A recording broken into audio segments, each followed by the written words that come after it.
Assalamualaikum warahmatullahi wabarakatuh. Saya Lisna Maulina dari Puskesmas Cigudeg, pemegang program promosi kesehatan di Puskesmas. Untuk siswa-siswa baru di SMA 1 Cigudeg, saya ingin membahas tentang perilaku hidup bersih dan sehat dalam pandemi COVID-19 ini. Nah, sedikit saya akan menjelaskan kepada rekan-rekan semuanya perilaku hidup bersih dan sehat di sekolah dengan protokol kesehatan di masa pandemi COVID-19 untuk menghadapi adaptasi kebiasaan baru. Nah, apa itu PHBS sekolah? Kebiasaan perilaku positif yang dilakukan oleh warga sekolah dengan kesadarannya untuk mencegah penyakit, meningkatkan kesehatan, serta aktif menjaga lingkungan sehat di sekolah. Nah, kenapa kita semua harus menjaga PHBS di sekolah? Salah satunya untuk sekolah mampu menciptakan lingkungan yang bersih dan sehat, meningkatkan proses belajar mengajar dan para siswa, guru hingga masyarakat lingkungan sekolah menjadi sehat. Kenapa di era pandemi COVID-19 ini kita harus menjaga perilaku hidup bersih dan sehat? Karena selalu berkesinambungan. Salah satunya adalah kita harus tetap menjaga jarak, mencuci tangan pakai sabun dengan air yang mengalir. Boleh juga dengan menggunakan hand sanitizer. Harus memakai masker. Sekarang peraturan baru dari pemerintah, kita harus menggunakan masker double ya. Yang pertama itu masker medis di dalam dan masker non medis di luar. Untuk apa? Karena untuk menjaga dan meminimalisir penularan COVID-19 yang sekarang sudah menjadi pandemi di dunia ini. Dari 2019 sampai saat ini pandemi belum selesai. Kita semua harus tetap menjaga kebersihan lingkungan sekolah. Salah satunya kita harus membuang sampah pada tempatnya, harus menjaga jarak dengan teman. Sekarang bukan karena kita tidak mau untuk bersalaman dengan teman ya. Sekarang harus cukup menjaga jarak. Kalau ketemu dengan teman harus tidak boleh bersalaman tangan. Nah, sekarang juga harus memakai masker, wajib memakai masker itu ya. Karena salah satu untuk mengurangi penularan COVID-19 itu kita harus memakai masker. Nah, kita di lingkungan sekolah juga harus punya etika batuk. Etika batuk itu seperti apa? Etika batuk itu kita tidak boleh batuk di depan orang, apalagi kalau orang itu kita kan tidak tahu orang itu punya penyakit atau tidak ya. Karena sekali kita batuk mengeluarkan droplet 40.000. Sekali kita bersin depan orang banyak, kita harus ada virus yang keluar dari mulut kita itu sebanyak 40.000.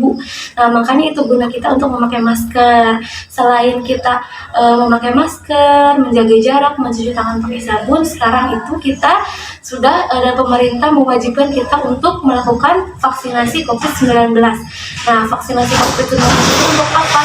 Untuk mengurangi tingkat keparahan kalau dia terkena COVID-19. Nah, syarat untuk melakukan vaksinasi COVID-19 itu harus usia di atas 18 tahun. Di atas 18 tahun itu wajib melakukan vaksinasi ya. Wajib melakukan vaksinasi COVID-19. Jadi pemerintah sudah mewajibkan semua warga Indonesia, semua masyarakat Indonesia harus melaksanakan vaksinasi COVID-19. Nah, selain dengan melakukan vaksinasi COVID-19, kita sebagai masyarakat Indonesia yang sedang mengalami atau sedang dialami oleh kita semua pandemi COVID-19 ini, kita tetap harus menjaga kesehatan. Tidak menjaga kesehatan di lingkungan rumah saja, tapi harus menjaga kesehatan di lingkungan sekolah. Dengan tadi yang saya sudah bilang, harus tetap cuci tangan pakai sabun di air yang mengalir, menggunakan hand sanitizer, dan menjaga jarak antara temannya ya. Jadi sekarang dilarang kita untuk berkerumun. Sekolah juga masih diliburkan, masih daring gitu. Jadi tidak belum bisa untuk bertatap muka. Paling sekolah juga sekarang kalau untuk bertatap muka dijadwalkan, tidak bisa semua yang datang ke sekolah gitu. Karena sekarang lagi pandemi COVID-19 ini, kita harus tetap makan makanan yang bergizi, makan buah sayur setiap hari, minum vitamin untuk menaikkan imunitas tubuh setiap hari gitu.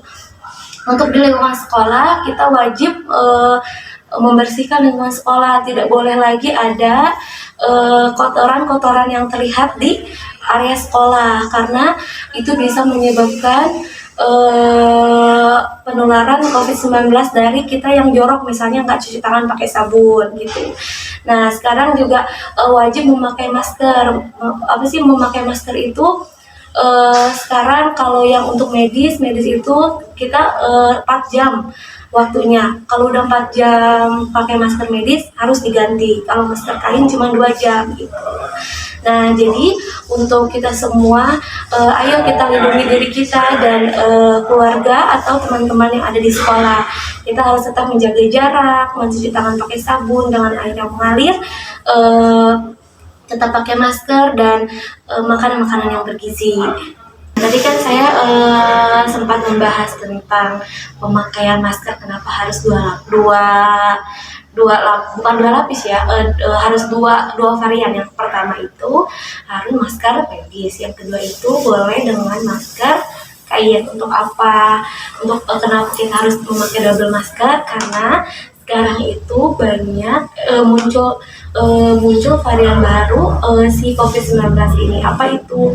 Nah, si COVID-19 ini sekarang ada varian baru yang menyerang anak, yang cepat menyerang anak, yaitu varian Delta. Nah, kenapa kita harus sebagai masyarakat kita dengan cara memakai masker ganda itu double? Untuk apa? Nah, perbandingan efisiensi filtrasi. Karena kalau kita karena kita kalau memakai masker medis saja, kita hanya 60% untuk terhindar dari virus. Nah, kalau kita sekarang menggunakan double, udah 95% untuk mengurangi virus masuk ke dalam tubuh kita. Nah, kita harus pemakaian yang pertama itu masker medis di dalam, masker kain di luar.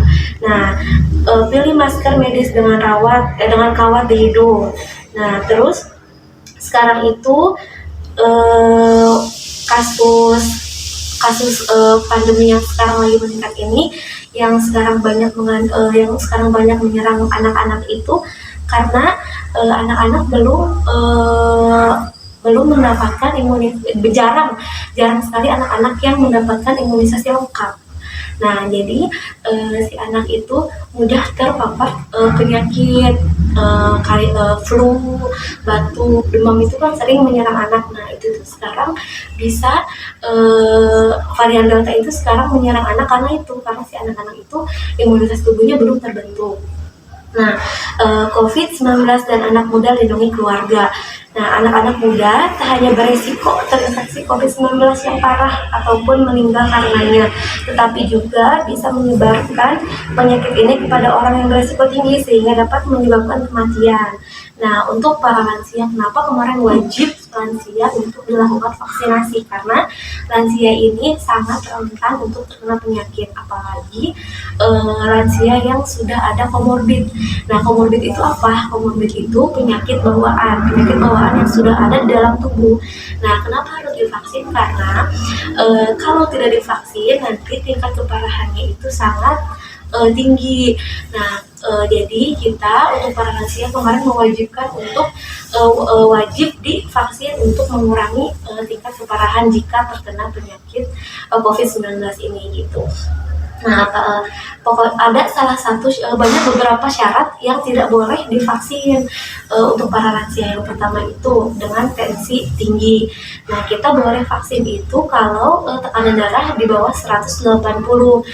Kalau di atas 180 kita tidak akan melakukan vaksinasi COVID kepada pasien yang akan divaksinasi. Nah, jika pasien mempunyai riwayat jantung, kita juga tidak akan melakukan melakukan tindakan vaksin, kecuali sudah ada tanda tangan resmi dari dari dokter spesialis jantungnya. Nah, kita juga tidak akan menyuntik si pasien jika dia juga punya penyakit asma, penyakit alergi yang sangat parah, dan sedang dalam keadaan tidak sehat gitu. Jadi untuk masyarakat semuanya, yang tadi saya sudah jelaskan, kita wajib melaksanakan vaksinasi kalau kita dalam keadaan sehat di usia 18 tahun ke atas. Nah, salah satu bentuk kita melindungi diri sendiri. Ya, sekarang kita harus tetap menjaga diri dari penyakit yang sudah menjadi pandemi ini gitu. Dengan cara yang tadi harus tetap menjaga jarak, harus tetap menjaga kebersihan di lingkungan rumah, di lingkungan sekolah gitu. Harus tetap memakai masker, tidak boleh tidak menggunakan masker sekarang. Jangan sampai kita punya pikiran udah lelah pakai masker, ngap gitu kan. Karena lagi di sekolah nih nggak ketemu orang banyak juga gitu, sekarang lagi dibatasin, yang ke sekolah paling cuma beberapa gitu, nggak mau pakai masker, itu nggak boleh.